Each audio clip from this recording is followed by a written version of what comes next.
चलिए बच्चों स्टार्ट करते हैं income under head other sources. देखिए नाम ही अपने आप में सब कुछ सजेस्ट करता है कि जो आपने पहले चार हेड पढ़े हैं that is salary, house property, PG और कैपिटल गेन्स, ऐसी इनकम जो उन चार हेड्स में टैक्सेबल नहीं है वो कवर अप होगी income under head other sources में। बहुत ही सिंपल सा हेड है, any income not taxable under this will be taxable under other sources. अब ऐसी कौन कौन सी इनकम है? तो interest on bank deposits, loan given, अगर आपने बैंक में पैसा रखा हुआ है सेविंग अकाउंट में, एफडी में, तो जो भी इंटरेस्ट मिल रहा है या आपने लोन दिया हुआ है उस पर जो इंटरेस्ट मिल रहा है। इंटरेस्ट फ्रॉम सब लेटिंग ऑफ हाउस प्रॉपर्टी, ये आपने एचपी में भी मेरे साथ पढ़ा था। अगर आपने कोई घर किराए पे लिया और किराए पे लेके उसे आगे किसी को किराए पे दे दिया तो सब लेटिंग से जो रिसीट्स आती है वो अदर सोर्सेज में चार्जेबल होती है। Lottery, puzzle, card game, horse races या इसके अलावा कोई भी गैम्बलिंग, बेटिंग नेचर की इनकम है वो आपका अदर सोर्सेज में आती है। इंटरेस्ट ऑन सिक्योरिटीज, जो भी आपने सिक्योरिटीज ले रखी है, डिबेंचर, बॉन्ड्स, उस पर जो भी इंटरेस्ट मिलेगा वो अदर सोर्सेज में है। हाँ, अगर वो आपके स्टॉक इन ट्रेड का पार्ट है, आप ट्रेडिंग करते हैं तो फिर वो आपकी पीजीबीपी इनकम होगी। Rent from letting out of plant, machinery, furniture, अगर आपने अपने बिजनेस का कोई प्लांट, मशीनरी, फर्नीचर रेंट पे दिया तो उससे जो रेंटल इनकम आ रही है वो आपके लिए अदर सोर्सेज में चार्जेबल होगी। लेकिन अगर आपका बिजनेस ही यही है प्लांट, मशीनरी और फर्नीचर को लेट आउट करना और उसी से आप कमाते हैं तो फिर वो पीजीबीपी की इनकम कहलाएगी। ठीक है, इसीलिए लिखा है कि अदर सोर्सेज में तब आएगी जब वो पीजीबीपी नहीं है। सपोज आज पे कोई जेसीबी मशीन है, ठीक है, और वो आप उसे रेंट पे ही चढ़ाते हैं और वही आपका इकलौता सोर्स ऑफ इनकम है तो फिर वो पीजीबीपी में। बट सपोज आपकी कंस्ट्रक्शन कंपनी है, आपने अपनी एक जेसीबी मशीन खरीद रखी है, कभी किसी को जरूरत पड़ जाती है तो आप किराए पे भी दे देते हैं, तो वो जो किराया आ रहा है फिर अदर सोर्सेज में आएगा। ठीक है, क्योंकि आपका मेन मकसद किराए की इनकम खाना नहीं है, मेन मकसद पर्सनल वो बिजनेस यूज के लिए उस मशीन को यूज करना है। वो जब सरप्लस अवेलेबल होती है तब आप उसे लेट आउट कर देते हैं। Advance money forfeited, capital gains में पढ़ा था कि अगर आपको किसी ने टोकन मनी दिया और वो फुल पेमेंट नहीं कर पाया, आप उसकी एडवांस मनी फॉरफिट कर लेते हैं। तो 1 अप्रैल 2014 के बाद जो भी एडवांस मनी फॉरफिट होती है वो अदर सोर्सेज की इनकम मानी जाती है, हम देख चुके हैं। Interest on compensation of compulsory acquisition of capital asset, तो इंटरेस्ट अगर मिलता है तो 50% डिडक्शन के साथ रेस्ट ऑफ द जो अमाउंट होता है वो टैक्सेबल होता है 57 में। ये हमने कैपिटल गेन्स में भी देखा था। आपको बहुत सारी चीज़ें यहाँ पर ऑलरेडी लगेंगी, यदि ये तो देखा हुआ है। Amount received under family pension, family pension अगर आती है तो एक डिडक्शन मिलती है सेक्शन 57 में 1/3 ऑफ पेंशन या 15,000 विच एवर इज लेस। इस डिडक्शन के बाद जो अमाउंट है वो आपका टैक्सेबल होता है। डिविडेंड ऑन शेयर्स, जो शेयर्स पे अगर डिविडेंड मिलेगा तो वो taxable under head other sources. हाँ, अगर सेक्शन 10 सबसेक्शन 34 में एग्जेम्प्ट है वो डिविडेंड, अभी हम इसके ऊपर पूरा डिस्कशन करेंगे डिविडेंड में। सेक्शन 2 सब क्लॉज 22 में सब क्लॉज ए से लेके ई तक 5 तरह के डिविडेंड हैं, वो हम सारे इसमें डिटेल में पढ़ेंगे। Agriculture income from land located outside India, अगर है किसी भी तरह की तो वो भी अदर सोर्सेज में कवर अप है। इंडिया की लैंड है उस पर एग्रीकल्चर इनकम है, it is exempt from tax. ठीक है, director sitting fees other sources में आती है। ठीक है, interest on income tax refund, income tax refund मिलने में आपको देरी हुई, उस पर इंटरेस्ट मिला तो वो आपकी अदर सोर्सेज की इनकम माना जाएगा। गिफ्ट्स की टैक्सेबिलिटी अदर सोर्सेज में, अगर आपको गिफ्ट्स मिले कैश में, इमूवेबल प्रॉपर्टी, मूवेबल प्रॉपर्टी, अब ये सारा हम डिटेल में आगे पढ़ेंगे। शेयर इशूड एट प्रीमियम, अगर प्रीमियम पे शेयर्स इशू किए गए हैं, अभी इसके बारे में डिटेल डिस्कशन कर ही लेते हैं, आइए जरा। सेक्शन 56 सबसेक्शन 2 क्लॉज 7B क्या कहता है? Shares issued at premium. अगर क्लोजली हेल्ड कंपनी, अब क्लोजली हेल्ड कंपनी कौन है? अगर सरल अक्षरों में बोलूं तो क्लोजली हेल्ड कंपनी है प्राइवेट कंपनी, जिसकी टेक्निकल डेफिनेशन इन्होंने दी है company not being a company in which public are substantially interested. ऐसी कंपनियों को छोड़ के जिसमें पब्लिक सब्सटेंशियली इंटरेस्टेड है, मतलब पब्लिक कंपनियों को छोड़ के सारी कंपनी प्राइवेट कंपनी मोटी मोटी बसती हैं। तो अगर वो शेयर इशू करती हैं to any resident shareholder, किसी इंडियन रेजिडेंट को ऑन प्रीमियम, देन जो टैक्सेबल इनकम है वो कैसे निकलेगी? Issue price of share minus fair market value of such share. मतलब बड़े ध्यान से समझना, ये बहुत इंपॉर्टेंट चीज है। सपोज फेस वैल्यू है शेयर की 10 रुपए, ठीक है, उसे हमने इशू किया, इशू प्राइस था उसका सपोज 20 रुपए, और उसकी जो फेयर वैल्यू है वो है 18 रुपए। सबसे पहले आप ये देखो क्या इसे प्रीमियम पे इशू किया गया है? At premium. भाई 10 रुपए फेस वैल्यू का शेयर 20 में गया तो प्रीमियम पे गया है, यस और नो? प्रीमियम पे है या नहीं वो हमेशा फेस वैल्यू से कंपेयर होगा। अब टैक्सेबल इनकम किस तरीके से निकलेगी? जो भी फेयर वैल्यू और इशू प्राइस के बीच में डिफरेंस है, मतलब issue price must be greater than the fair value. तो 20 रुपए में आपने इशू किया जबकि फेयर वैल्यू इसकी 18 रुपए थी, तो कितनी आ गई? 2 रुपए। तो ये 2 रुपए जो एक्सेस कंपनी को मिला, ये कंपनी की इनकम मान ली जाएगी, income from other sources. Actually मैं आपको एक बात बताऊं, एक तरीका बन गया था प्राइवेट कंपनीज के अंदर। लोग क्या करते थे, उनकी ब्लैक मनी पड़ी है, अब क्या करा, एक कंपनी फॉर्म करी, उस कंपनी के शेयर्स लिए। अब इशू प्राइस कौन डिसाइड करेगा प्राइवेट कंपनी में? डायरेक्टर। और डायरेक्टर कौन होता है? जो कंपनी बनाता है, practically speaking in private company. तो क्या करते थे, जानबूझ के हायर प्राइस पे शेयर इशू किए सो दैट पैसा जो है कंपनी के अंदर वाइट में चला जाए। तो यहाँ पे उन्होंने क्या किया, अगर issue price fair market value से ज़्यादा है तो वो कंपनी के लिए टैक्सेबल इनकम बना दी, इनकम फ्रॉम अदर सोर्सेस। ठीक है, लेकिन ये प्रोविजन अप्लाई नहीं होगा कब? अगर कोई कंपनी नोटिफाइड है सेंट्रल गवर्नमेंट से, या कोई वेंचर कैपिटल अंडरटेकिंग है जिसको फंड्स मिल रहे हैं वेंचर कैपिटल कंपनी से या वेंचर कैपिटल फंड से या किसी स्पेसिफिक फंड से। अब स्पेसिफिक फंड का मतलब यहाँ पर क्या है? तो देखिए आप इतना समझिए बस कि स्पेसिफिक फंड का मतलब है कि कोई भी फंड जो इनकॉर्पोरेट हुआ है इंडिया में, जिसको रेगुलेट कर रहा है security exchange board of India, और उसको सर्टिफिकेट ऑफ रजिस्ट्रेशन मिला है एज कैटेगरी 1 या category 2 under alternative investment fund. अब ये जो बात है आपके डोमेन से बाहर है, तो इसको जस्ट एक रेफरेंस की तरह आप लीजिएगा, और ये एक्सपेक्टेड भी नहीं है कि एग्जाम में इतना टेक्निकल वर्ड वो आपसे पूछे। स्पेसिफिक फंड में आपको रखना है कि बस वो इनकॉर्पोरेट होना चाहिए इंडिया में और रेगुलेटेड बाय सेबी होना चाहिए। इसको नोट्स में लिख लीजिए, लेकिन याद करने की जरूरत नहीं है। चलिए एक क्वेश्चन हमारे सामने, इसको देखते हैं। फेस वैल्यू है 200 रुपये, fair market value 220, issue price है 230। देखो फेस वैल्यू और इशू प्राइस सबसे पहले देखो, प्रीमियम पे है, जी हाँ प्रीमियम पे है।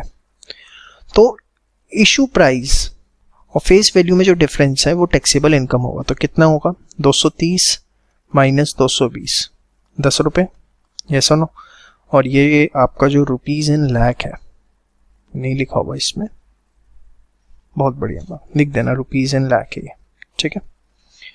तो यहाँ पर hence rupees 10 lakh shall be treated as income in the hands of company. ठीक है, प्रोविजन आपको पूरे लिख के आने, और इसी तरीके से एक बार प्रोविजन लिख देंगे, उसके बाद सीधे आप आंसर लिख सकते हैं। 200 इशू किया 220 में, प्रीमियम पे है। अब इशू प्राइस 220 है, एफएमवी 230 है। देखो इशू प्राइस ज़्यादा होगा तभी टैक्सेबल इनकम निकल सकती है, क्योंकि formula is issue price minus FMV. 230 की चीज़ 220 में थी तो इनकम नहीं है, 230 की चीज़ 230 में ज़्यादा से ज़्यादा जाएगी तो इनकम मानी जाएगी कंपनी की। तो इसमें कोई भी चीज़ यहाँ पे टैक्सेबल इनकम नहीं मानी जाएगी। 200 का शेयर 198 में दिया, अब यहाँ तो प्रीमियम पे ही नहीं दिया। पहली कंडीशन ही यही थी कि जो शेयर है वो प्रीमियम पे इशू होना चाहिए, येस और नो? तो यहाँ पे कोई टैक्सेबल इनकम का मतलब ही नहीं होता। 200 का चीज़ 210 में दी, एफएमवी कितना 190, तो 210 माइनस 190, 20 लाख रुपए जो है वो इनकम मान ली जाएगी। तो क्वेश्चन आपसे एग्जाम में पूछा जा सकता है, समझ में आई बात? इसको आप फटाफट कर लीजिए। तो आपने देखा कैसे क्लोजली हेल्ड कंपनीज के अंदर इनकम फ्रॉम अदर सोर्सेज जो है वो निकाली जाती हैं। चलिए बात करते हैं टैक्सेबिलिटी ऑफ डिविडेंड की। तो देखिए सबसे पहले आपको समझना पड़ेगा कि 3 तरह की कंपनियां होती हैं, Indian company, domestic company, foreign company. Indian company हम उसको कहते हैं जो कंपनी रजिस्टर्ड हुई है अंडर कंपनीज एक्ट 1956 या 2013 या उससे पहले किसी एक्ट में। मतलब कंपनी एक्ट में अगर हिंदुस्तान में कोई कंपनी रजिस्टर्ड हुई है वो इंडियन कंपनी है, या any law of state union territory के हिसाब से, किसी कानून के हिसाब से अगर कोई कंपनी बनी है तो वो भी इंडियन कंपनी है। डोमेस्टिक कंपनी कौन सी होती है? या तो इंडियन कंपनी, हर इंडियन कंपनी को हम डोमेस्टिक कंपनी कहेंगे। अदर देन इंडियन कंपनी मतलब जो हिंदुस्तान के कंपनी एक्ट के हिसाब से नहीं बनी, उसको भी डोमेस्टिक कंपनी कहा जा सकता है अगर उसने अरेंजमेंट्स किए हुए हैं for payment of dividend in India. मतलब कोई विदेशी कंपनी है लेकिन उसके शेयर होल्डर्स इंडिया के हैं और उसने ऐसे अरेंजमेंट्स कर रखे हैं कि जो इंडियन शेयर होल्डर्स हैं उनको प्रॉपर डिविडेंड मिले, तो ऐसी विदेशी कंपनी को भी हम इंडियन कंपनी, डोमेस्टिक कंपनी कह सकते हैं। ठीक है। Foreign company not a domestic company, जो डोमेस्टिक कंपनी नहीं है उसको फॉरेन कंपनी कहा जाता है। जनरली बच्चे समझते हैं इंडियन कंपनी और डोमेस्टिक कंपनी सेम होती है। जी हाँ, लेकिन डोमेस्टिक कंपनी का स्कोप वाइडर है। अदर देन इंडियन कंपनी भी डोमेस्टिक हो सकती है, मतलब कोई विदेशी कंपनी भी हो सकती है, प्रोवाइडेड उसने डिविडेंड पेमेंट के अरेंजमेंट्स इंडिया में कर रखे हो। अब इसके बाद जो भी डिविडेंड इनकम हुई है डोमेस्टिक कंपनी से, वो तो एग्जेम्प्ट होती है अंडर सेक्शन 1034, मतलब डिविडेंड इनकम पे कोई टैक्स नहीं देना होता अगर वो डोमेस्टिक कंपनी से मिला है। लेकिन अगर फॉरेन कंपनी से मिला है तो वो पूरा का पूरा प्रॉपर टैक्सेबल है। समझ में आई बात? श्योर। एक ये ओवरव्यू रूल है, इसको डिटेल में डिस्कस करते हैं। उससे पहले डिस्कस करते हैं कि डिविडेंड का मतलब क्या होता है। तो देखिए सेक्शन 2 क्लॉज 22 में डिविडेंड का मतलब डिफाइन किया गया और 5 सब क्लॉजेस में ए से लेकर ई तक जो है डिविडेंड का मतलब बताया गया कि ए सब क्लॉज बी, सी, डी और ई में dividend includes deemed dividend as given in section 2 clause 22। अब ये क्या कहता है? As per this section dividend includes, देखिए थ्योरी पॉइंट ऑफ व्यू से बहुत इंपॉर्टेंट है, क्वेश्चन इस पे एग्जाम में पूछ लिया जाता है और कई बार थ्योरी पूछ ली जाती है। What do you mean by dividend under income tax act? Any distribution of assets by a company to its shareholder, अगर कंपनी अपने शेयर होल्डर्स को असेट्स दे रही है इधर in the form of cash या कोई उन्होंने असेट वर्ड यूज किया, तो जरूरी नहीं है कि कैश में दे या बैंक बैलेंस ही ट्रांसफर करे, हो सकता है बिल्डिंग दे दे, हो सकता है फर्नीचर दे दे, कुछ भी दिया जा सकता है, बट जनरली कैश या बैंक बैलेंस ही डिविडेंड फॉर्म में होता है। कब दे रही है? In normal course of business, मतलब जो ईयरली बेसिस पे डिविडेंड डिक्लेयर किया जाता है या पे किया जाता है, या इंटीरियम डिविडेंड जो पे किया जाता है, ये कवर अप होता है सब क्लॉज ए से, section 2 clause 22 sub clause A. या ऑन लिक्विडेशन दे रही है, ये कवर होता है क्लॉज सी से। सर बी कहाँ गया? वो अगले उसमें अभी आपको बताता हूँ। या दे रही है on reduction of capital, that is eight the time of internal reconstruction, ये आपको अच्छे से पता होगा, इंटरनल रिकंस्ट्रक्शन ऑफ अकाउंट्स में पढ़ चुके हैं। ये आता है सब क्लॉज टी में। तो अगर कंपनी अपने शेयर होल्डर्स को असेट्स दे रही है at the time of during normal course या लिक्विडेशन पे at the time of internal reconstruction, तो जो fair market value on the the date of डिस्ट्रीब्यूशन, तो जनरली कैश या बैंक ही होता है, बट इसके अलावा कुछ है तो उसकी फेयर मार्केट वैल्यू, ठीक है, वो जो है डिविडेंड मान लिया जाएगा। Issue of bonus share is not deemed as dividend, bonus shares अगर इशू किए गए हैं तो उसे डिविडेंड नहीं माना जाता, ये बड़ा क्लियर है। तो sub clause A C D क्या कहता है कि अगर आपने असेट्स, देखिए कल दिन ये एग्जाम में आ गया, आपको कैसे लिखना है, dividend include deemed dividend as given in section 222 point number 1, any distribution of assets by a company to its shareholder during normal course of business, this will be point A. फिर आपको अलग से point B तो यहाँ पर है, फिर C बनाना है, any distribution of asset by a company to its shareholder on liquidation, point number D, any distribution of asset by a company to its shareholder on reduction of capital. कर दी ना गलती आप लोगों ने, fair market value. तो कैसे बनेगी line? Fair market value on the date of distribution of asset by a company to its shareholder in the normal course of business, this will be the complete line. ध्यान रखा करो, समझ में ही बात। Same way fair market value on the date of distribution of asset by a company to its shareholder on liquidation, और ऐसी point number D. तो मैंने आपको कंसाइज में बता दिए 3 पॉइंट्स, आपको याद करने में आसानी होगी। फिर next, distribution of debenture, debenture stock, deposit certificate to share holders या bonus shares to preference share holders. देखो issue of bonus share is not deemed as dividend in case of equity, but हाँ bonus share दिए preference share holders को, या debentures दिए हैं या debenture stocks दिए हैं, तो वो 222 बी के अंदर जो है कवर अप होता है। समझ में बात? तो 4 सब क्लॉजेस में क्या है वो आपको समझ में आ गया। 222 ए से लेके डी तक जो भी डिविडेंड आपने पढ़ा ए बी सी डी में, अगर इनमें से कोई भी चीज दी गई है, to the extent to which company possesses accumulated profit, मतलब बड़ा सिंपल सा एग्जांपल देता हूं, बड़े ध्यान से समझिएगा। सपोज कंपनी की बैलेंस शीट के अंदर रिजर्व्स में P&L दिख रहा है 20 लाख का, कैपिटल रिजर्व दिख रहा है 8 लाख का, तो 28 लाख रुपए तक हम कहते हैं to the extent of which company possesses accumulated profit, ये कंपनी की एक्यूमुलेटेड प्रॉफिट है, इंक्लूडेड कैपिटलाइज किया है नहीं किया इससे फर्क नहीं पड़ता, यहाँ पे 28 लाख माना जाएगा। ठीक है, बड़े ध्यान से समझना। अब suppose any distribution of asset by a company to share in the normal course of business, company ने कोई बिल्डिंग दे दी अपने एक मेजर शेयर होल्डर को जिसकी मार्केट वैल्यू थी 40 लाख रुपए, तो इसमें डिविडेंड अमाउंट जो है वो सिर्फ 28 लाख माना जाएगा। क्यों माना जाएगा? क्योंकि जो कंपनी के एक्यूमुलेटेड प्रॉफिट है वो 28 लाख रुपए से ज्यादा नहीं है, वो 28 लाख तक ही है। बाकी 12 लाख का क्या होगा अभी हम उससे कंसर्न नहीं है, लेकिन अगर कंपनी ने अपने शेयर होल्डर को 40 लाख की बिल्डिंग दे दी तो डिविडेंड अमाउंट सिर्फ 28 लाख है, क्योंकि देखिए dividend is a part of profit. जब आपके प्रॉफिट ही 28 लाख तक के हैं तो हम डिविडेंड जो है 28 लाख से ऊपर का नहीं मान सकते। समझ में आई बात? तो इसीलिए ये बात लिख दी गई, to the extent to which company possesses accumulated profit, चाहे वो कैपिटलाइज हुए हैं या नहीं। समझ में आई बात? A, B, C, D ये 4 पॉइंट्स क्लियर हैं? श्योर, बहुत इंपॉर्टेंट डेफिनेशन है और ये डेफिनेशन एग्जाम में 4 नंबर से कम आपको देखने को नहीं मिलेगी, मैं आपको बता रहा हूँ। फिर 222E क्या कहता है? लोन्स और advances by a closely held company. Sir closely held company क्या होती है? मैंने अभी आपको बताया था पीछे, ऐसी कंपनी जिसमें पब्लिक इंटरेस्ट नहीं लेती। बेसिकली जितनी प्राइवेट कंपनी अनलिस्टेड कंपनीज होती हैं वो जो है क्लोजली हेल्ड कंपनी कहलाती है। अब क्या है ये?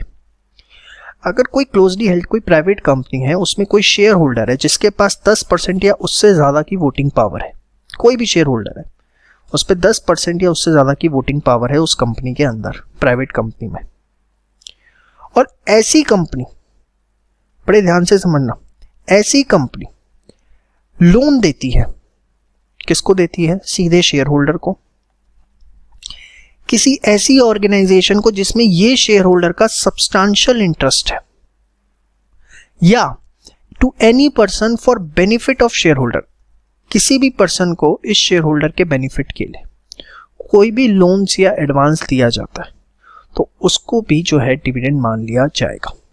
ठीक है, यहां पे ना ये एरो ठीक कर लेना, इससे कहीं कंफ्यूजन ना हो जाए आपको, ये दोनों एक ही तरफ एरो जा रहे हैं। सब्सटेंशियल इंटरेस्ट का मतलब यहां पर 20% और मोर वोटिंग राइट है। ठीक है, इसके अंदर देखिए यहां पर सब्सटेंशियल इंटरेस्ट नहीं लिखा है, यहां लिखा है वोटिंग पावर होनी चाहिए 10% या उससे ज्यादा, तो यहां सब्सटेंशियल इंटरेस्ट वर्ड नहीं है। सब्सटेंशियल इंटरेस्ट कब चाहिए? ऐसी ऑर्गेनाइजेशन के लिए अंदर जिसमें इस शेयर होल्डर का सब्सटेंशियल इंटरेस्ट हो, to the extent company possesses accumulated profit. देखिए मैं आपको बताता हूं होता क्या। सपोज एक बड़े ध्यान से समझना, लोगों ने टैक्स प्लानिंग कैसी करनी शुरू की। मिस्टर ए है, अब क्लोजली हेल्ड कंपनी है से उनकी ABC प्राइवेट लिमिटेड। ठीक है, अब इन्हीं की एक दूसरी कंपनी है XYZ प्राइवेट लिमिटेड। ठीक है, इसमें मिस्टर ए जो है इनका 50% शेयर है। अब इस कंपनी की कमाई हुई तो मिस्टर ए को क्या मिलना था? डिविडेंड मिलना था। तो इन्होंने क्या किया, मिस्टर ए ने इस कंपनी से ABC प्राइवेट लिमिटेड से XYZ प्राइवेट लिमिटेड को लोन दिलवा दिया। ठीक है, और यहां पे इनकी खुद की हिस्सेदारी है। अब हो सकता है XYZ प्राइवेट लिमिटेड लॉसेस में चल रही हो या कुछ भी हो सकता है, तो कहीं ना कहीं देखो डिविडेंड इन्होंने खुद नहीं लिया, उन्होंने क्या किया, जो ABC प्राइवेट लिमिटेड है उससे लोन दिलवा दिया XYZ प्राइवेट लिमिटेड को, फंड यहां ट्रांसफर करवा दी। तो उन्होंने यही चीज पकड़ी और ये लोगों ने बहुत करना शुरू कर दिया था। एक तरह की मनी लॉन्ड्रिंग है ये, बड़ी क्लियर सफेद, मतलब इसे आप देखेंगे जब प्रैक्टिस में जाएंगे, अकाउंट्स की प्रैक्टिस करेंगे आप प्रॉपर, तो आपको ये चीजें समझ में आएंगी कि लोग कैसे प्लानिंग करते हैं और ये गलत तरीके है। भाई कंपनी कमा रही है, आप डिविडेंड दो ना सीधे शेयर होल्डर को। अब इसलिए नहीं देते क्योंकि उस पर कंपनी को अच्छा खासा डिविडेंड डिस्ट्रीब्यूशन टैक्स देना पड़ता है, जो भी हम पढ़ेंगे। तो कंपनी, इस कंपनी को पैसा टैक्स ना देना पड़े इसके लिए वो क्या करती है, दूसरी लोन फॉर्म में वही पैसा किसी दूसरी कंपनी को ट्रांसफर कर देती है, जो कि एक फेक कंपनी होती है या जो सिर्फ लॉसेस दिखा रही होती है, ताकि वहां से इजीली पैसा विड्रॉ किया जा सके और टैक्स बचाया जा सके। समझ में आई बात? लेकिन इसमें भी वही बात है, to the extent company possesses accumulated profit. समझ में आई बात? श्योर। तो सब्सटेंशियल इंटरेस्ट 20% और मोर, ये दे थोड़ा सा लिख लीजिएगा। यहाँ सब्सटेंशियल इंटरेस्ट की बात नहीं है, और ये एरो ऐसे, ठीक है। तो 5 तरह के dividend A B C D E में आपने देख लिए, ठीक है। बहुत इंपॉर्टेंट है ये डेफिनेशन। अब टैक्सेबिलिटी कैसे होगी, बड़े ध्यान से देखना। 220A से लेके D तक जो आपने डिविडेंड पढ़ा, A से लेके D तक, इन the hands of share holder वो एग्जेम्प्ट है अगर डिविडेंड अमाउंट 10 लाख रुपए तक है, और अगर उससे ज्यादा का अमाउंट है तो वो चार्जेबल टू टैक्स है एट द रेट ऑफ 10%। कौन सा डिविडेंड? ए से लेके डी तक का, ए सी डी और बी। लेकिन ऐसे डिविडेंड पे कंपनी को डिविडेंड डिस्ट्रीब्यूशन टैक्स देना होता है, जिसको एडिशनल इनकम टैक्स भी कहा जाता है, कॉर्पोरेट डिविडेंड टैक्स भी कहा जाता है। 15% of gross amount plus 12% surcharge plus 4% higher education cess, मतलब जो भी डिविडेंड दे रहे हैं उसका इन नेट 20.552941% कंपनी को डिविडेंड डिस्ट्रीब्यूशन टैक्स देना पड़ता है। क्योंकि उन्होंने उस डिविडेंड पे कंपनी से ही टैक्स ले लिया तो शेयर होल्डर के हाथ में एग्जेम्प्ट कर दिया। देखिए इसका नाम ना एक एडिशनल इनकम टैक्स भी होता है। क्यों होता है आप समझने की कोशिश करो। देखो कंपनी के केस में कितनी मुसीबत है, पहले कंपनी प्रॉफिट कमाती है, उस प्रॉफिट पे क्या दे, टैक्स दे, फिर उस प्रॉफिट को अगर डिविडेंड की फॉर्म में बांटती है, भाई 100 रुपए प्रॉफिट कमाए, उस पे 30 रुपए टैक्स दिया, अब बचा कितना, 70। अब इस 70 में से सपोज 30 रुपए डिविडेंड देती है तो उस पे भी 20.555294% वन अलग से टैक्स दो। मतलब प्रॉफिट का हिस्सा ही हम शेयर होल्डर्स को दे रहे हैं तो उस पे भी टैक्स। कायदे से ये टैक्स नहीं लगना चाहिए, क्योंकि एक तरह से डुप्लीकेसी है। आपने जब कंपनी के प्रॉफिट पे टैक्स ले लिया तो कंपनी कुछ भी करे उस प्रॉफिट का, लेकिन नहीं, वो जब डिविडेंड फॉर्म में जाएगा तो कंपनी को डीडीटी देना पड़ेगा, इसलिए इसका नाम रखा गया एडिशनल इनकम टैक्स। समझ में? और शेयर होल्डर्स को एग्जेम्प्ट कर दिया। और अब 10 लाख से ऊपर है तो शेयर होल्डर के हाथ में भी 10% टैक्स लगा दिया। ये तो जाएगा ही जाएगा 20 और 10 ये, मतलब आप समझो कंपनी 30% देगी और डिविडेंड पे 30% अलग। मोटा मोटा अगर सारा प्रॉफिट डिविडेंड फॉर्म में जा रहा है तो आप देख लो लगभग 50% के आसपास की वेटेड एवरेज आएगी जिस पे टैक्स जा रहा है। ये हमारे हिंदुस्तान के टैक्स सिस्टम के हालात हैं। चलो 222E, in the hands of share holder exempt 1034, in the hands of company पे डिविडेंड डिस्ट्रीब्यूशन टैक्स, लेकिन अच्छा खासा, मजाक की बात नहीं है, 34.944%। इस रेट से कंपनी को टैक्स देना। कर दो अब प्लानिंग। आप ऐसा प्रोविजन बना दिया कि अगर आप प्लानिंग करने की कोशिश करते हो 34.944% से डीडीटी देना पड़ेगा। और यहाँ से 10 लाख वाली लिमिट इसलिए नहीं लगाई क्योंकि ऑलरेडी एक डीडीटी का रेट इतना हाई है 34%, तो अब इनसे 10% लेके भी क्या कर लेंगे, आप समझ रहे हैं। तो ऑलरेडी ये राइट बहुत हाई है। तो ये था आपका टैक्सेबिलिटी ऑफ डिविडेंड की, किस तरीके से डिविडेंड की टैक्सेबिलिटी होगी। सिंपल चार्ट्स के थ्रू आपको समझाने की कोशिश करी है। उम्मीद करूंगा ये सारी बातें आपको समझ में आएंगी। फटाफट इसे नोट करिए। चलिए क्वेश्चन देखते हैं हम इसके ऊपर। XYZ फर्म है, एक फर्म है, 30% टैक्स होता है। In India gives the following information pertaining to assessment year: business income, dividend from shares of Indian company on which company has paid dividend distribution tax, company ने DDT दे दिया, expenses incurred on collecting dividend, long term capital gain on sale of land। तो देखिए बड़ी simple सी चीज़ है, business income 3 lakh है, long term capital gain 2 lakh है, LDCG पे 20% से टैक्स लगता है। Income from other sources, dividend income है 25 लाख की, ठीक है।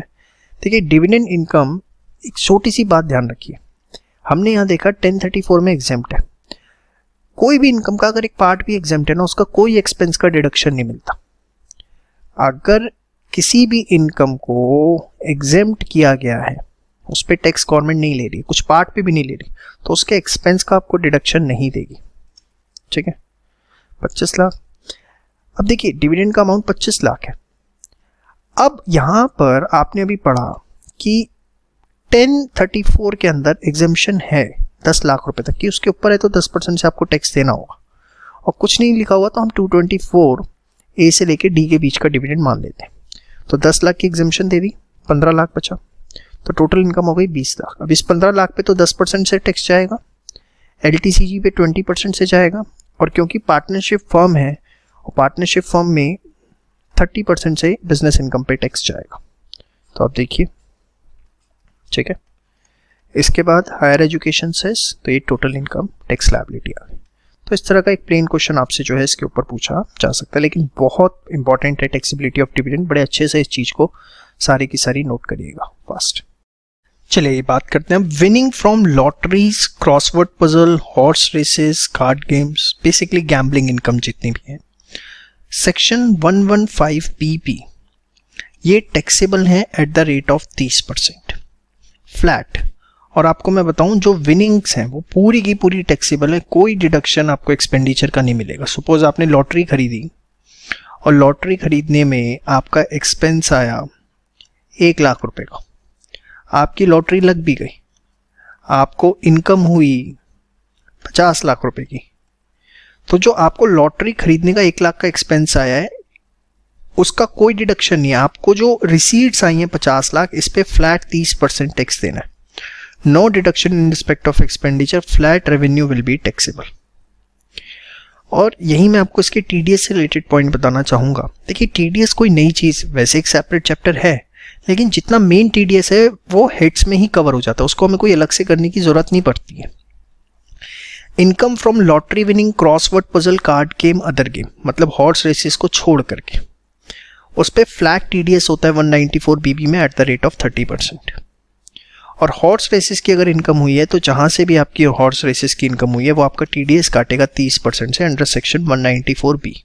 रेट सेम है, बस सेक्शन का डिफरेंस हो जाता है, 194 बी है, यहाँ 194 बीबी है।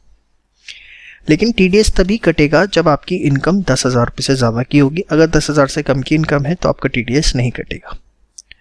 अब सपोज बड़े ध्यान से समझना, वो कहता है आपको receipt from winnings from lottery, वो इस तरीके से लिखता है 70,000। तो आप ये चीज समझिए कि आपका 30% तो टीडीएस ही कटा होगा। तो आपको जो इनकम अपनी रिटर्न में दिखानी होती है, देखो रिसीट है 70,000 की, 70,000 आपको मिले, मतलब आपकी इनकम जो है वो जेन्युइनली 70,000 नहीं हुई, वो आपकी हुई 70,000 डिवाइडेड बाय 100 माइनस जो भी आपका टीडीएस रेट है, ठीक है, इंटू 100, मतलब 70,000 डिवाइडेड बाय 70 इंटू 100, आपकी जो इनकम हुई वो 1 लाख रुपए हुई। मतलब आपको अपनी ग्रॉस इनकम निकालनी है भैया, 1 लाख इनकम हुई तब जाके 70 मिले, 30% टीडीएस कटा होगा। तो अपनी रिटर्न में तो इनकम आप 1 लाख दिखाओगे। उसका तरीका बड़ा सिंपल होता है, जिस भी इनकम पे टीडीएस कटता है तो जो भी आपको रिसीट हुई है उसको 100 माइनस जो भी आपका टीडीएस रेट है उससे माइनस कर दीजिए और इंटू कर दीजिए 100। समझ में आई बात? Sure. Same way interest by way of interest on securities, अगर सिक्योरिटीज यहाँ पे डिबेंचर्स, बॉन्ड्स, उस पर कोई इंटरेस्ट मिला है तो उस पर टीडीएस लगता है 10% अगर वो एक्सीड करता है 5,000 से ज़्यादा। समझ में आई बात? श्योर। लेकिन एक चीज़ यहाँ पे अगेन समझने वाली है कि अगर आपको नेट अमाउंट गिवन है तो उसे आपको ग्रॉस अप करना है, net interest 100 minus TDS rate into 100। ये security central government, state government, local authority, कोई भी कंपनी जो कि सेंट्रल, स्टेट या एक्ट से एस्टेब्लिश हुई है, कुछ भी हो सकती है। लेकिन एक चीज, no TDS is deducted from government security. अगर गवर्नमेंट की सिक्योरिटी है तो कोई टीडीएस नहीं कटेगा, एक्सेप्ट फ्रॉम 7.75 सेविंग्स बॉन्ड 2018, इस पे जो है आपका टीडीएस कटेगा, टीडीएस इस पे आपका कटेगा। समझ में बात? इफ द इंटरेस्ट एक्सीड्स 10,000, और वो भी कब? जब ये 10,000 से ज्यादा होगा। इस पे क्वेश्चन पूछ लिया जाएगा। 7.75 सेविंग्स टैक्सेबल बॉन्ड्स 2018 है, उस पे इंटरेस्ट मिला, तो पहली चीज 10,000 से ज्यादा मिला तभी टीडीएस कटेगा। और ये मत कंफ्यूज हो जाना कि सर ने बोला था गवर्नमेंट सिक्योरिटीज पे जो इनका इंटरेस्ट मिलता है उस पर तो टीडीएस नहीं कटता, लेकिन 7.75% सेविंग टैक्सेबल बॉन्ड्स पे टीडीएस कटता है। समझ में आई बात? श्योर। और ग्रॉस अमाउंट कैसे निकालना है? Same way.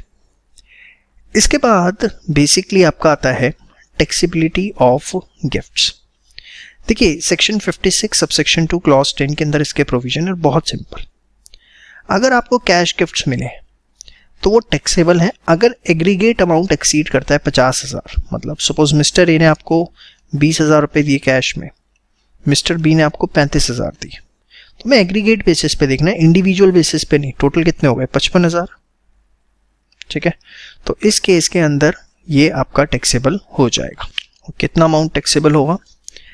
फुल अमाउंट, कोई ये नहीं कि 50,000 से ऊपर वाला, फुल अमाउंट आपका टैक्सेबल होगा। जैसे मिस्टर ए ने 20,000 दिए, बी ने 35,000 दिए, तो आपका जो टैक्सेबल वैल्यू होगी वो पूरा का पूरा 55,000। लेकिन हाँ 50,000 से कम के हैं तो फिर वो एग्जेम्प्ट है, कोई उस पर टैक्स नहीं लगता।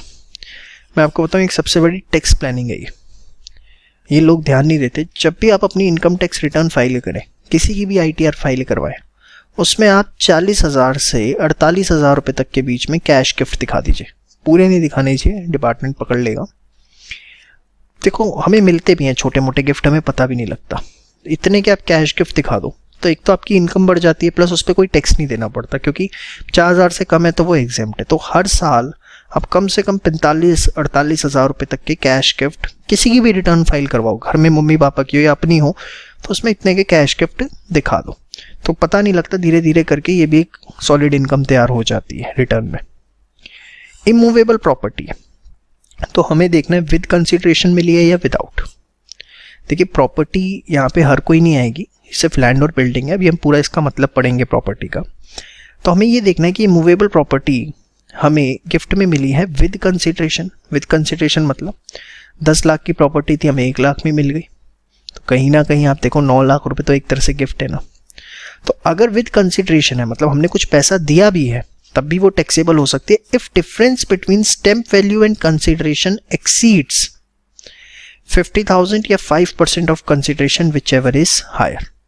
जो भी उसकी स्टैम्प वैल्यू है, सपोज स्टैम्प वैल्यू है 10 लाख, कंसिडरेशन है 1 लाख, तो अब देखो डिफरेंस कितना है? 9 लाख, और ये एक्सीड करता है 50,000 या 5% ऑफ कंसिडरेशन। 5% ऑफ कंसिडरेशन या 1 लाख है 5,000, विच एवर इज हायर 50,000, जबकि हमारा जो डिफरेंस है वो कितना है? 9 लाख रुपए। ठीक है, तो जो भी एंटायर डिफरेंस है दैट इज 9 लाख रुपीज, वो पूरा का पूरा टैक्सेबल हो जाएगा।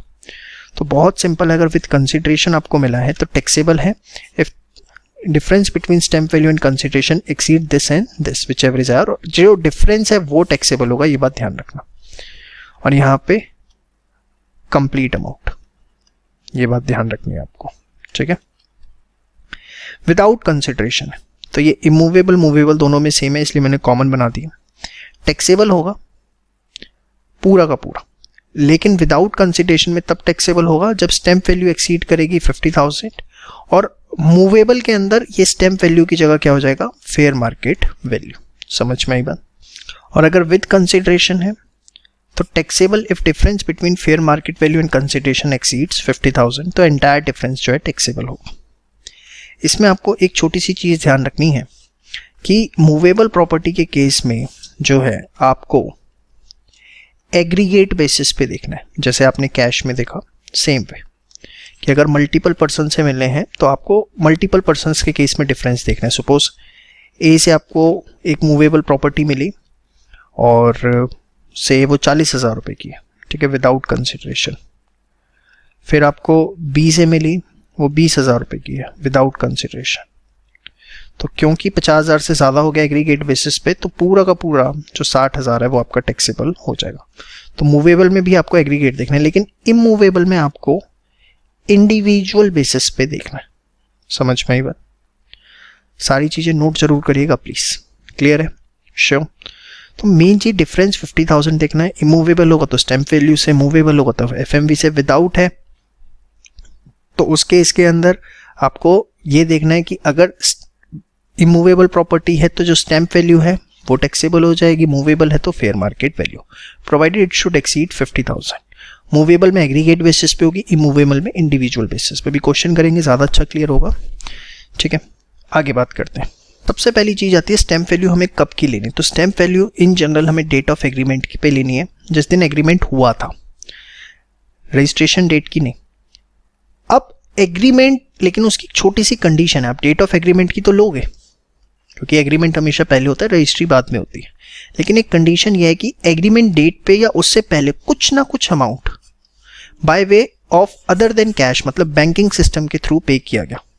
अगर डेट ऑफ एग्रीमेंट या उससे पहले कोई भी अमाउंट बैंकिंग सिस्टम से पे नहीं किया गया है तो फिर हम डेट ऑफ रजिस्ट्रेशन को ही कंसिडर करेंगे। डिस्प्यूट के केस में एओ जो है वैल्यूएशन ऑफिसर को केस रेफर कर सकता है, ये आप कैपिटल गेन में पढ़ चुके हैं। अब आएंगे मेन पॉइंट, ध्यान से देखिए प्रॉपर्टी का मतलब क्या होता है। देखिए आपने यहाँ पे जो बात करी इमूवेबल मूवेबल प्रॉपर्टी, तो सारी प्रॉपर्टियां नहीं है, उसकी एक डेफिनेशन है। इमूवेबल प्रॉपर्टी में सिर्फ लैंड और बिल्डिंग आएगा या दोनों, मशीनरी वगैरह नहीं आएंगी। शेयर सिक्योरिटीज आएंगी, ज्वेलरी आएगी, archaeological collection, drawing, painting, sculpture, any work of art या बुलियन। इसके अलावा कोई भी चीज़ प्रॉपर्टी के अंदर यहाँ कवर अप नहीं होती है। आप ये सबसे इंपॉर्टेंट चीज़ है, कार नहीं आती, मोटर बाइक नहीं है। अब देखो ना, ये सब चीज़ें अगर दी गई गिफ्ट तो वो तो डेफिनेशन में ही कवर अप नहीं है, और टैक्सी नहीं बनता। बताओ, आप देख रहे हो कितनी अच्छी चीज़ है, कार हो गई, मोटर बाइक हो गई, या इसके अलावा कोई भी मशीनरी हो गई कोई, ठीक है, ये सब है ही नहीं प्रॉपर्टी में। तो जानबूझ के देगा गिफ्टेड कार, अरे वो प्रॉपर्टी की डेफिनेशन में ही नहीं आती, और तुम देख रहे हो तो अच्छा मूवेबल में 50,000 से ऊपर है टैक्स लेना। अरे भैया प्रॉपर्टी की डेफिनेशन चेक करो पहले, प्रॉपर्टी की डेफिनेशन में वो आती भी है या नहीं आती, समझ में आई? तो इसलिए वेरी वेरी इंपॉर्टेंट लिखा है, समझ में आई बात। एक्सेप्शंस, अगर गिफ्ट आपको मिले आपके रिश्तेदारों से शादी पर, विल में, लोकल अथॉरिटी से, किसी ट्रस्ट से जो कि 1212 AA में रजिस्टर्ड है, या स्पेसिफाइड मेडिकल इंस्टीट्यूशन या एजुकेशनल इंस्टीट्यूशन से, या कुछ स्पेसिफाइड ट्रांसफर जो सेक्शन 47 में थे। क्या ये लास्ट वाले दो इतने इंपॉर्टेंट नहीं है, बस मैंने भी स्पेसिफाइड करके आपको लिख दिया। तो अगर इनसे आपको गिफ्ट मिले हैं तो कोई टैक्स ही नहीं है, मतलब रिश्तेदारों से लो खूब भर के गिफ्ट, शादी में लो। ये शादी वाला पॉइंट बताऊं क्या होता है, बड़ा इंपॉर्टेंट होता है, ध्यान से समझो।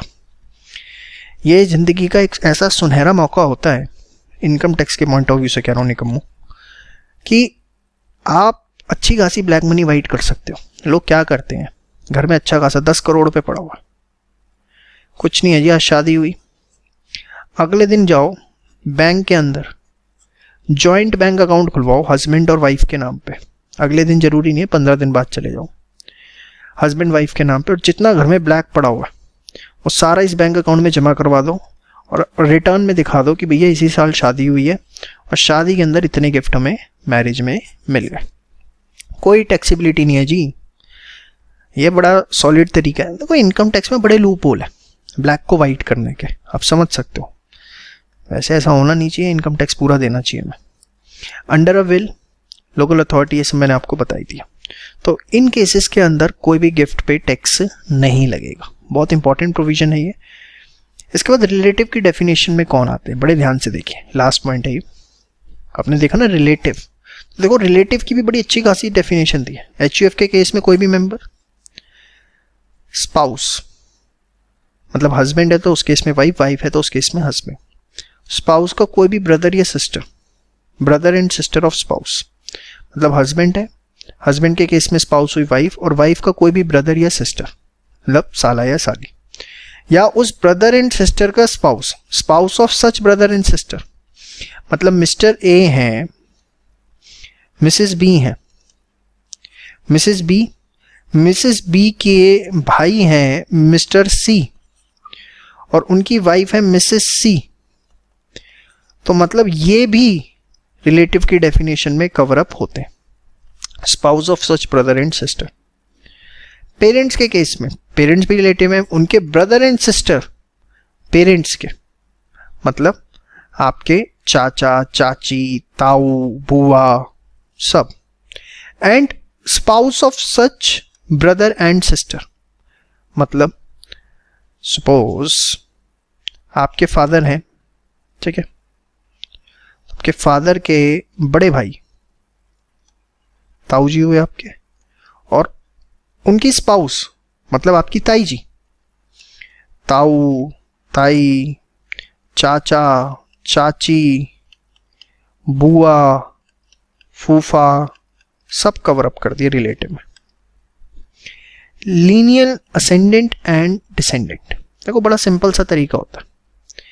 डिसेंडेंट मतलब डिसेंडिंग ऑर्डर, असेंडेंट मतलब असेंडिंग ऑर्डर, मतलब फादर आपसे बड़े, ग्रैंडफादर, ग्रेट ग्रैंडफादर, आपसे बड़े। डिसेंडेंट छोटे, सन, ग्रैंडसन, ग्रेट ग्रैंडसन, मतलब नीचे की जनरेशन जो आपके बाद आएगी, ठीक है। तो इंडिविजुअल के हों या स्पाउस के हों, spouse of such linear ascendant and descendant, मतलब ये जो लीनियर असेंडेंट डिसेंडेंट इनकी स्पाउस भी कवर अप होती है। मतलब ग्रैंडफादर है तो ग्रैंड मदर भी, मतलब उनकी स्पाउस भी कवर होंगी बाय डिफॉल्ट। HUF ये हमने देख ही लिया, एनी मेंबर। तो रिलेटिव की डेफिनेशन आपने देखी पूरी की पूरी, सिंप्लीफाई करने की कोशिश करी है आप लोगों के लिए जितनी कर सकूं। तो बहुत सिंपल है, बहुत कम ट्रांजैक्शन है जो इस कैटेगरी में आती हैं। आप फटाफट इसको सारा नोट करिए, फिर इसके ऊपर हम न्यूमेरिकल देखते हैं। आइए स्टूडेंट्स डिस्कस करते हैं income under the head other sources में आपकी आई कुछ अमेंडमेंट्स को। तो देखिए बेसिक फंडामेंटल्स के ये पॉइंट्स आपने नोट करे थे। इसमें आपका पॉइंट नंबर 9 जहां पर आपने देखा था कि डिविडेंड ऑन शेयर टैक्सेबल होता है under the head other sources, लेकिन डिविडेंड एग्जेम्प्ट होता है 10 सबसेक्शन 34 में मिला हो। तो रिसेंट अमेंडमेंट के अकॉर्डिंग देखिए हर तरह का डिविडेंड आपका टैक्सेबल हो गया है। तो इस लाइन को आप यहां से हटा देंगे, that other than exempt under section 10 subsection 34। तो इस चीज को हटाकर यहां पर आप लिख लेंगे टैक्सेबल। इसी के साथ साथ यहां पर देखिए जो आपने ये पॉइंट पढ़ा था टैक्सेबिलिटी ऑफ डीम्ड डिविडेंड में सेक्शन 2 सबसेक्शन 22 क्लॉज ए से ई तक, ये पूरा चार्ट अब आपके लिए रेलेवेंट नहीं है। तो इस चार्ट को आप काट सकते हैं और इसके जगह पर आप एक छोटी सी चीज क्या ऐड करेंगे, इस चार्ट को देखिए, deemed dividend under section 2 subsection 22 clause A to E is taxable under the head income from other sources. अभी तक गवर्नमेंट ने जो एग्जिम्पशन अलाउ कर रखी थी डिविडेंड और डीम डिविडेंड के ऊपर, अब वो विड्रॉ कर ली गई है, इसीलिए आप इस चार्ट को अपने नोट्स में से हटा दीजिए। डिविडेंड की टैक्सेबिलिटी के बारे में आप टीडीएस के चैप्टर में पढ़ेंगे जहां पर सेक्शन 194 और 194 के आपका दिया गया है जो बताता है कि डिविडेंड किस तरीके से टैक्सेबल होगा। इसी के साथ साथ टैक्सेबिलिटी ऑफ गिफ्ट्स की अगर हम बात करें तो देखिए आपने पढ़ा था इमूवेबल प्रॉपर्टी विद कंसिडरेशन के केस में 50,000 और 5% ऑफ कंसिडरेशन। अब आप इस 5% की जगह पर कर लीजिए 10%, ये भी आपकी अमेंडमेंट है। तो अब आप कैसे कंपेयर करेंगे 50,000 और 10% of consideration, whichever is higher. अगर स्टैम्प ड्यूटी वैल्यू और कंसिडरेशन के बीच का डिफरेंस 50,000 और 10% ऑफ कंसिडरेशन से ज्यादा है तो डिफरेंस आपका टैक्सेबल हो जाएगा। नेक्स्ट पॉइंट की बात करते हैं तो देखिए ये सारी चीजें आपकी एज इट इज रहेंगी। छोटी सी चीज ऐड करेंगे एक्सेप्शंस में। अभी तक आपने पढ़ा था कि trust under section 12A 12AA एक सेक्शन और ऐड कर दिया गया इसमें, सेक्शन 12AB। अब सेक्शन 12AB के अंदर जो ट्रस्ट रजिस्टर्ड होती हैं वहां पर भी ये एक्सेप्शन लग जाएगी। इन सभी सेक्शंस को आप फाइनल में और डिटेल में पढ़ेंगे, फिलहाल आप सिर्फ इस पॉइंट को नोट कर लीजिए 12AB। इन सभी पॉइंट्स को नोट कीजिए, एग्जाम पॉइंट ऑफ व्यू से इंपॉर्टेंट है। यहाँ पर 10% कर देंगे आप, एक्सेप्शन में आप 12AB ऐड करेंगे, डिविडेंड आपका अब टैक्सेबल हो जाएगा। तो इस चार्ट को आप हटा सकते हैं और इसकी जगह की सिंपल लिखेंगे कि section 2 subsection 22 clause A two clause E is taxable under the head income from other sources. तो इन सभी पॉइंट्स को नोट कीजिए और प्रिपेयर कीजिए। Thank you so much. चलिए ये क्वेश्चन देखते हैं। डिस्कस द टैक्सेबिलिटी और otherwise of the following in the hands of recipient under section this. Ankit HUF received 1,75,000 in cash from niece of Ankit, that is daughter of Ankit's sister. अंकित की बहन की बेटी ने 1,75,000 रुपए दिए। अंकित जो है वो करता है HUF का। तो देखिए बहन की बेटी HUF का पार्ट नहीं होती, तो फिर ये पूरा का अमाउंट टैक्सेबल है, वो रिलेटिव कैटेगरी में नहीं आती। देखिए HUF में क्या होता है, इमीडिएट बंदे आते हैं, मतलब पेरेंट्स हो गए, वाइफ हो गई, बच्चे हो गए। सिस्टर की डॉटर HUF का पार्ट नहीं है, तो ये आपका टैक्सेबल होगा पूरा का पूरा। Nikita member of father HUF, साफ साफ लिखा होगा transfer the house property to the HUF without consideration. तो देखिए निकिता जो है वो HUF की मेंबर है और मेंबर ऑफ HUF से कुछ भी मिले वो बेसिकली टैक्सेबल नहीं होता, वो एग्जेम्पशन में कवर है। हमने देखा था गिफ्ट जो है अगर रिलेटिव से मिले तो ये नॉन टैक्सेबल है। Mister Rakshit received 100 shares of a limited, shares property में आते हैं, यस और नो। ए लिमिटेड से मिले of a limited from his friend as a gift on occasion of 25th marriage anniversary. FMV थी 120 रुपए, तो 100 इंटू 120 हो गया कितना, 12,000। He also received jewelry worth rupees इतना from his nephew on the same day. 45,000 rupees की jewellery भी मिली। Jewellery भी जो है आपका प्रॉपर्टी में आती है, और देखो दोनों जो है इमूवेबल प्रॉपर्टी है, तो एग्रीगेट बेसिस पे देखना है हमें 45 + 12 कितना हो गया 57,000। एग्रीगेट बेसिस पे पूरा का पूरा टैक्सेबल हो जाएगा। 25th एनिवर्सरी की कोई एग्जेम्पशन नहीं होती भाई, मैरिज की होती है। ये तो ना हर साल शादी की सालगिरह पे आपको एग्जेम्पशन देंगे। Rakesh HUF gifted a car. अब कार है, प्रॉपर्टी नहीं है। अब जब वो प्रॉपर्टी नहीं है तो टैक्सेबल का तो मतलब ही नहीं उठता, non taxable. Mrs Kanina purchased a land from PMC company partnership concern से, स्टैम्प ड्यूटी गई उस पर 12 लाख। तो ये जो डिफरेंस है इसके बीच में कितना, 7 12 4,85,000। तो आप देखेंगे 50,000 and 5% of consideration that is 7,15,000। तो 7,15,000 का 5% 35,750, तो हायर 50,000। डिफरेंस 50,000 से ज़्यादा है तो एंटायर अमाउंट 485 का जो है वो टैक्सेबल होगा। देखिए solution, taxable, non taxable, taxable 57, non taxable nil, taxable 485, reasoning सब लिखी हुई है। तो इस तरह के क्वेश्चन 10 नंबर तक के एग्जाम में कई बार पूछ ले जाते हैं। 2 नंबर का एक क्वेश्चन होता है और आपने किया हुआ तो आप बड़ी आसानी से टैकल कर सकते हैं। इसके बाद नेक्स्ट क्वेश्चन आपके सामने है, डिस्कस द टैक्सेबिलिटी और otherwise in the hands of recipient as per the provisions of income tax act. ये पूरा का पूरा क्वेश्चन जितना भी अभी तक आपने टैक्स किया है उसकी एक छोटी सी रिवीजन कह सकते हैं। Mister Kumar gifted a car to his sisters son for achievement of good marks. Kumar ने सिस्टर के सन, तो रिलेटिव तो है, फॉर गुड मार्क्स, और बट लेकिन एक चीज़ क्या गिफ्ट करी, car. Car is not a property, ठीक है, तो कोई टैक्सेबिलिटी अराइज नहीं होगी। यस और नो, आप देख सकते हैं car is not included in the definition of property.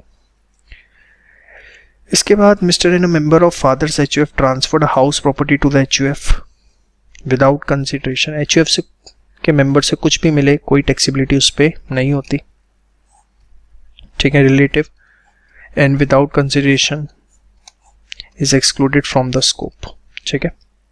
Just मैं एक ओवरव्यू दे रहा हूँ आपको। Same way second mister A received advance of this against the sale of his house, however due to non payment of instalment the contract cancel and the amount is forfeited। तो इधर sources में taxable हो जाएगा। ये सुनो, ये हमने starting में भी देखा है, कैपिटल गेन में भी देख लिया। जस्ट ओवरव्यू दे रहा हूँ क्वेश्चन का, और देखो 8 नंबर का क्वेश्चन है ये। ABC private limited closely held company 10,000 share 130 रुपये, फेस वैल्यू थी 100, तो प्रीमियम पे है। फेयर मार्केट वैल्यू 120 रुपये, तो जो डिफरेंस है 130 माइनस 120 दैट इज 10 रुपये, और 10,000 शेयर, ये कंपनी की इनकम मान ली जाएगी 1 लाख रुपए। कहाँ गया भाई, इंटू 10,000, 1 लाख रुपए कंपनी के हाथ में टैक्सेबल। देखो इस तरह के फ्री के मार्क्स आपको मिल रहे हैं और फिर भी आप ना लें तो गलत बात है। फटाफट ये 2 क्वेश्चन करिए फास्ट। चलिए बात करते हैं डिविडेंड स्ट्रिपिंग की। क्या होता है सर ये? देखिए बहुत सिंपल सी चीज है। अगर कोई व्यक्ति रिकॉर्ड डेट से 3 महीने पहले सिक्योरिटीज या यूनिट्स परचेज करता है, रिकॉर्ड डेट क्या होती है? वो डेट जिस दिन जिसका नाम कंपनी के रजिस्टर्स में दिख रहा होगा तो उसको कंपनी जो डिविडेंड इंटरेस्ट पे कर देगी। बट यहाँ पे डिविडेंड की बात हो रही है तो हम सिर्फ डिविडेंड की बात करेंगे। तो रिकॉर्ड डेट जो भी है शेयर होल्डर्स के डिविडेंड के लिए, उससे 3 महीने पहले अगर किसी ने कंपनी की सिक्योरिटीज या म्यूचुअल फंड यूनिट्स खरीदे, और ऑब्वियसली फिर उसकी इंटेंशन क्या होगी कि भैया मैं डिविडेंड इनकम लूंगा और इनकम ले करके अपने शेयर्स बेच के निकल जाऊंगा, इनकम मेरे को मुफ्त में मिल जाएगी।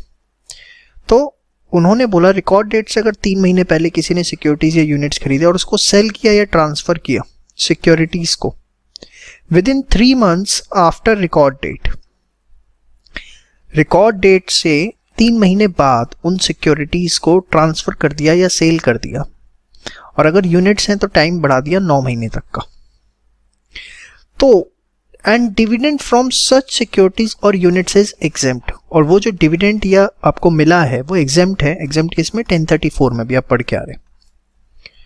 अगर ये तीनों कंडीशंस फुलफिल हो रही हैं कि आपने रिकॉर्ड डेट से 3 महीने पहले खरीदा, रिकॉर्ड डेट से 3 महीने बाद या यूनिट्स के केस में 9 महीने बाद बेचा और उससे जो डिविडेंड इनकम आनी है वो एग्जेम्प्ट है, तो उस केस के अंदर देखो होता क्या है, जब कंपनी की रिकॉर्ड डेट आ रही होती है ना, शेयर प्राइसेस ऐसे भागते हैं क्योंकि सबको पता है उस पर डिविडेंड मिलेगा। हर कोई चाहता है रिकॉर्ड डेट पे शेयर मेरे पास हो ताकि मुझे डिविडेंड मिल जाए। जैसे ही रिकॉर्ड डेट निकल जाती है सब बेचने भागते हैं, तो शेयर प्राइस ऐसे धड़ाम गिरते हैं। अब लोग यहाँ खरीदते हैं, यहाँ बेचते हैं, तो इसकी वजह से उन्हें लॉस होता है। तो एनी लॉस ऑन सेल और purchase of stock such securities और units to the extent of dividend income ignore. मतलब सपोज किसी व्यक्ति को डिविडेंड इनकम मिली 10,000 रुपये की, वो एग्जेम्प्ट हो गई। अब यहाँ उसको लॉस हुआ सपोज 12,000 का इस प्रोसेस में, तो उन्होंने बोला कि भैया जितनी एक्सटेंट तक डिविडेंड इनकम है उसको इग्नोर करना है। मतलब ये 12,000 के लॉस में से 10,000 का लॉस इग्नोर होगा और सिर्फ 2,000 का जो लॉस है वो कंसिडर होगा। सर लॉस कंसिडर करके क्या फ़ायदा होगा? For the purpose of set of, मैंने आपको थोड़ा सा पीजीपीपी में गाइड किया था कि अगर आपके मल्टीपल बिजनेसेस होते हैं तो एक बिजनेस में लॉस है, एक में प्रॉफिट है, तो आपस में सेट ऑफ कर सकते हैं। तो लॉस का भी अपना एडवांटेज होता है इनकम टैक्स में कि अगर आपको कहीं और प्रॉफिट है तो लॉस के साथ सेट ऑफ किया जा सकता है, बट पूरे 12,000 का लॉस सेट ऑफ नहीं कर पाओगे। 10,000 का तो इग्नोर करवा दिया, तो सिर्फ 2,000 का लॉस जो है वो आप सेट ऑफ कर पाओगे। तो उन्होंने कहा ठीक है बेटा, तुम सोचते हो कि डबल बेनिफिट हो जाए, एक तो डिविडेंड इनकम क्या हो जाए, एग्जेम्प्ट हो जाए, वो हमारे घर में आ जाए फ्री की इनकम, और जो लॉस होगा वो किसी और इनकम से हम सेट ऑफ कर देंगे। तो उन्होंने कहा ठीक है बेटा डिविडेंड इनकम तो ले ले, बट ये जो लॉस होगा ना इसमें to the extent of dividend income उसको हम इग्नोर कर देंगे। For the purpose of set off हम कंसीडर ही नहीं करेंगे, हम सिर्फ 2,000 का सेट ऑफ अलाउ करेंगे। समझ में आई बात? श्योर, पक्का। देखिए question, see purchase units of UTI worth rupees this on this, he receive dividend of इतना ऑन सच ऑन दिस। देखो रिकॉर्ड डेट से 3 महीने पहले खरीदा है, 31 मई थी record date. He sold the units on 30/11, units के केस में 9 महीने का टाइम होता है, 12 लाख की। His other income capital gain में इतनी, कंप्यूट द टोटल इनकम। तो उसमें 3 महीने पहले खरीदी और 9 महीने के अंदर बेच दी, तो इनकम जो है यूनिट्स के केस में 1035 में एग्जेम्प्ट होती है, सिक्योरिटीज के केस में, शेयर्स के केस में 1034 में। अब कैसे होगा अप्लाई, ध्यान से देखिए। Income from units of UTI, dividend income जो आपको 2 लाख की मिली, ये तो एग्जेम्प्ट है 1035 में। कैपिटल लॉस कितना हुआ, आपने खरीदा कितने का था, 1546 का, बेचा 12 लाख का, तो 346 का कैपिटल लॉस हुआ। लेकिन इसमें जितना डिविडेंड मिला है 2 लाख का, ये इग्नोर होगा। मतलब आपको सिर्फ 146 जो है ये सॉर्ट ऑफ के लिए अलाउड होगा। दूसरा, आपको कैपिटल गेन्स में इनकम हुई है कितनी, 10 लाख, तो नेट इनकम आपकी 854 मानी जाएगी। अदरवाइज अगर ये प्रोविजन ना होता तो लॉस वो 346 दिखाता, 10 लाख में से 346 सेट ऑफ करके रेस्ट ऑफ द इनकम दिखाता, बट इस प्रोविजन की वजह से उसको सिर्फ 146 का सेट ऑफ मिलेगा और उसे 8,54,000 रुपीज जो है अपनी इनकम दिखानी पड़ेगी। बहुत ही अच्छा सिंपल क्वेश्चन, फटाफट इसको जो है एक बार आप नोट डाउन करिए फास्ट। सेम वे होता है बोनस ट्रिपिंग। बोनस ट्रिपिंग में क्या है, अगर आपने यूनिट्स परचेज करी, सिर्फ यूनिट्स है, सिक्योरिटीज नहीं, within a period of 3 months prior to record date, और उसके अगेंस्ट आपको बोनस में न्यू यूनिट्स अलॉट हुई, होता है ना बोनस शेयर्स मिलते हैं, उसी तरीके से बोनस यूनिट्स मिलती हैं।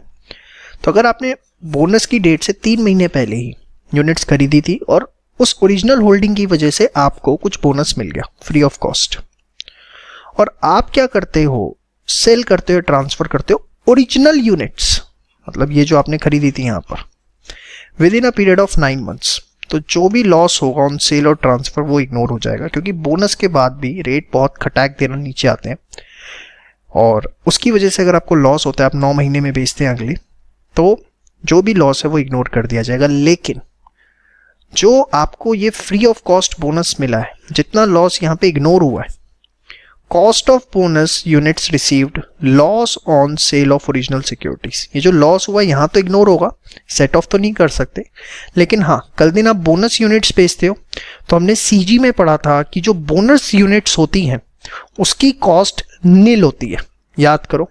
लेकिन अगर आप इस बोनस ट्रिपिंग की वजह से फंस गए, यहाँ पे लॉस जो है आपका इग्नोर किया गया, तो उस केस के अंदर वो जो बोनस यूनिट्स है उसकी कॉस्ट जितना आपका लॉस इग्नोर हुआ है वो मान ली जाएगी। तो वैसे क्वेश्चन नहीं आता इसके ऊपर, क्वेश्चन डिविडेंड पे ही आता है, थ्योरी में आ सकता है, इसलिए मैंने जस्ट आपको बता दिया कि अगर थ्योरी 2-3 नंबर की वो आपसे पूछ ले तो। चलिए, from the following particulars of Pankaj for the year this, compute income from other sources. Director fees taxable होगी अदर सोर्सेस में। Interest on bank deposits 3000 taxable है। अनडिस्क्लोज सोर्स से 12,000 रुपये की इनकम अदर सोर्सेज में आती है। विनिंग फ्रॉम लॉटरीज नेट में गिवन है 33,936, तो TDS को करके डिवाइडेड बाय 30 लेंगे, 48480 आएगा। वर्किंग नोट 1 देखिए, 100 माइनस TDS रेट जो आपको बताया था फॉर्मूला, डिवाइड बाय 17,200 करके। ठीक है, जस्ट मैं ओवरव्यू दे रहा हूँ, क्वेश्चन आपको खुद ही करना है। Royalty on a book written by him, तो एज्यूमिंग कि वो ऑथर प्रॉपर नहीं है, साइड बाय साइड लिख दी होगी, तो अदर सोर्सेज में। अगर आप प्रॉपर ऑथर एज्यूम करते हैं तो फिर PGBP इनकम में आएगा, क्योंकि फिर वो प्रोफेशन बन जाएगा।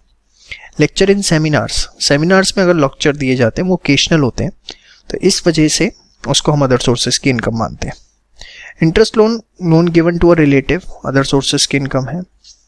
Interest on debentures of a company listed in a recognised stock exchange net of taxes 7200, 10% TDS लगा होगा, तो ग्रॉस अमाउंट लेंगे, कितना आएगा 8000। Interest on post office saving bank account कितना मिला है 500, ये एग्जेम्प्ट होता है। ये मैं आपको बता दूं, एक 10-15 आपके पास एग्जाम्पशन का सेक्शन है जिसमें 3500 रुपये तक का इंटरेस्ट अगर आपको post office saving bank account में मिलता है तो वो एग्जेम्प्ट होता है। गवर्नमेंट सिक्योरिटीज पे इंटरेस्ट मिला है 2200 रुपीज़, टैक्सेबल है। Monthly income scheme of post office 33,000 रुपये मिले अदर सोर्सेज की इनकम। तो बहुत ही सिंपल है, इसमें कुछ भी ऐसा नया नहीं है, सारे प्रोविजंस यहाँ लिखे हुए हैं, इसे आप अपने आप करिएगा। एक सिंपल सा क्वेश्चन इस पे देखने को हमें मिलता है। He paid 1000 for typing the manuscript of the book written by him, तो यहाँ पर 9,000 रुपये रॉयल्टी इनकम है, 1,000 रुपये खर्चा भी आया, तो फिर 8,000 रुपये ही हम लेंगे। ठीक है।